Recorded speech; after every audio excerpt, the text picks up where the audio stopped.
नमस्कार मित्रांनो, मी योगेश परब आपल्या सगळ्यांचं स्वागत करतो आपल्या लाडक्या चॅनलवर, ज्याचं नाव आहे खादाड.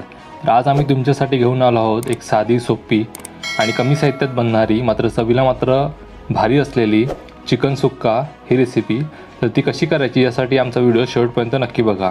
तर आता आपण बघणार आहोत सुकन चिक्का. तिथे आपण घेतला 1 किलो चिकन स्वच्छ धुवून. त्यामध्ये आपण आता मॅरिनेशनसाठी 1 चमचाभर मसाला, चवीनुसार मीठ टाकून घेणार आहोत. नंतर त्यामध्ये थोडीशी हळद, पाव चमचाभर, आणि आता आपण हे व्यवस्थित मिक्स करून साधारण अर्धा ते 1 तास आपण याला मॅरिनेट करून ठेवून द्यायचं आहे. साहित्य बघूया. इथे आपण घेतले आहेत 2 मोठे कांदे बारीक चिरून घेतले आहेत आणि 1 वाटी सुकं खोबरं ते थोडं भाजून घेतलं आहे. सुकं चिकन करण्यासाठी आपल्याला इथे वाटण लागेल. त्यासाठी आपण घेतलं आहे 1 वाटी कढीपत्ता, 10 लसणीच्या पाकळ्या, 1 इंच आलं, 2 ते 3 मिरच्या आणि 1 मूठभर कोथिंबीर आपण घेतली आहे. आपण गॅस पेटून घेऊया आणि गॅसवर आपण एक पॅन ठेवलेला आहे. पॅनमध्ये साधारण 3 ते 4 चमचे आपण तेल टाकून घ्यायचं आहे.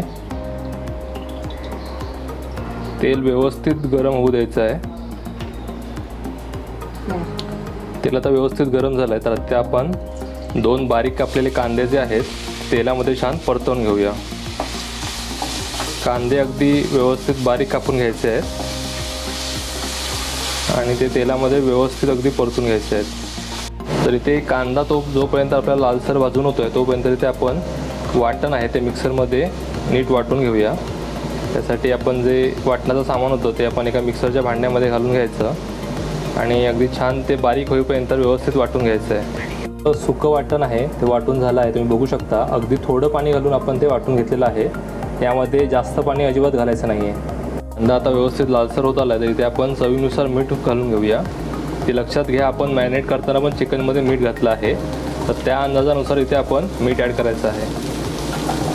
कांदा अगदी व्यवस्थित लालसर भाजून घ्यायचा आहे आपल्याला. आता कांदा व्यवस्थित लालसर झाला तर इथे आपण जे हिरवं वाटण करून घेतलं आहे ते आता ह्यामध्ये आपण ॲड करून घेऊया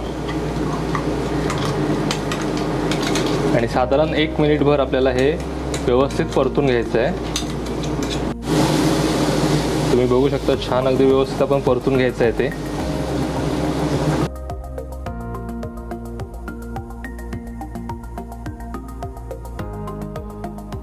गॅस मंद करून त्यामध्ये मसाले ॲड करूया. तर सुरुवातीला आपण पाव चमचा हळद घालणार आहोत. त्यानंतर इथे आम्ही आमचा घरगुती मसाला घेतला आहे. तो जसा तिखट असेल त्यानुसार तुम्ही इथे प्रमाण कमी जास्त करू शकता. तिथे आम्ही तो 1-1.5 चमचा घेतला आहे. नंतर अर्धा चमचा आपण गरम मसाला घ्यायचा आहे आणि हे सर्व मसाले त्या मिश्रणात व्यवस्थित मिक्स करून घ्यायचे आहेत.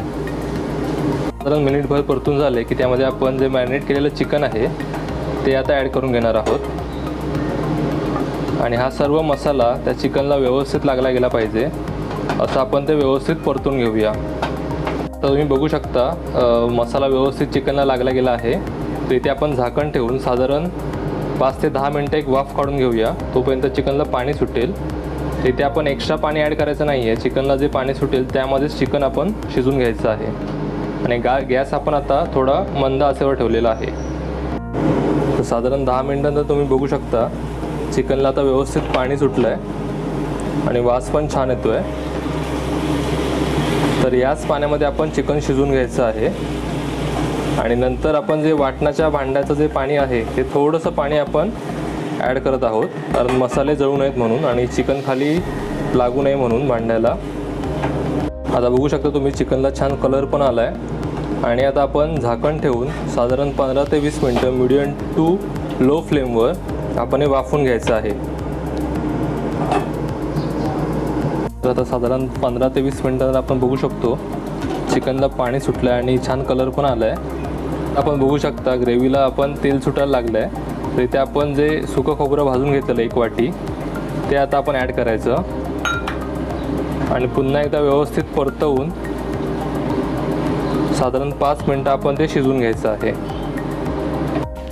तर मित्रांनो, आता 5 मिनटं झाली आहेत आणि तुम्ही बघू शकता की आपलं चिकन व्यवस्थित शिजलं आहे. त्याला छान सुंदर असा कलर आला आहे आणि सुवास पण मस्त सुटला आहे. तर मित्रांनो, आता आपण वरती कोथिंबीर भरभरून ही आपली रेसिपी सर्व करणार आहोत भाकरीबरोबर.